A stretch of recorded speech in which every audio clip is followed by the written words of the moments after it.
Magandang araw. Ako po si Mark Lester Lirag at ito po ang aking daily devotion. Ligtas na ba ang mga mahal mo sa buhay?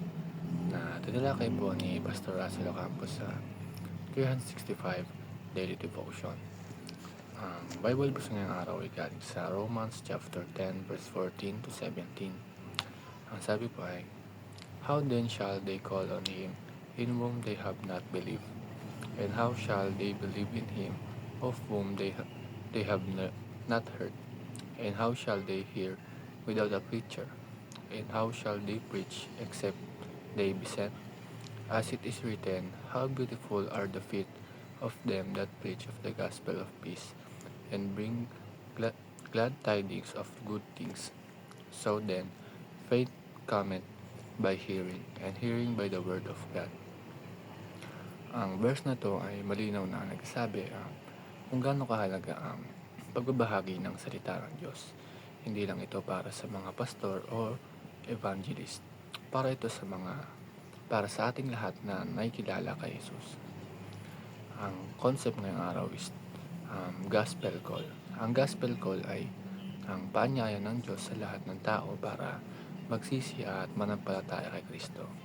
Tinatawag rin itong external call kasi ito ay naririnig natin sa pamamagitan ng preaching, pagtuturo o simpleng pag-share ng gospel. Pero hindi lahat ng naririnig ay tumutugon. Pero may ilan na pinipili pa rin tumalikod. Pero kahit ganun, ang paanyaya ay totoo, tapat at bukas para sa lahat.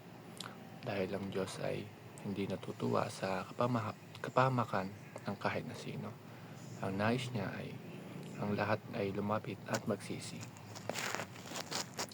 Ang first teaching is, it is our task to share the gospel. Kapatid, ay trabaho nating mga believers na mag-share. Hindi pwedeng secret Christian lang tayo. Dahil kung hindi nila maririnig, paano sila mananampalataya? Minsan, tayo ang unang Biblia na mababasa ng mga tao sa ating buhay, salita at testimony na ipapakita natin si Jesus. Ang second teaching is, it is God's task to convert the people. Pero tandaan natin, tayo ay instrumento lamang. Ang tunay na pagbabago ng puso ay hindi galing sa atin kundi sa Diyos. Kahit anong galing natin magsalita, kung walang kilos ng banal na espiritu, manatiling matigas ang puso. Kaya huwag tayong mawalan ng pag-asa kung minsan tila walang epekto ang sinasabi natin. Ang last teaching, it is love that shatters the heart of stone. Hindi argumento ang nakakasira ng matigas na puso, kundi ang pagmamahal. Ang tunay na malasakit, pakikinig at pagdarasal ay nagpapakita ng pag-ibig ni Kristo sa kanila. At sa pagdaan ng panahon, ang pusong parang bato ay maaaring mabasag ng pag-ibig na iyon. Yun lamang po.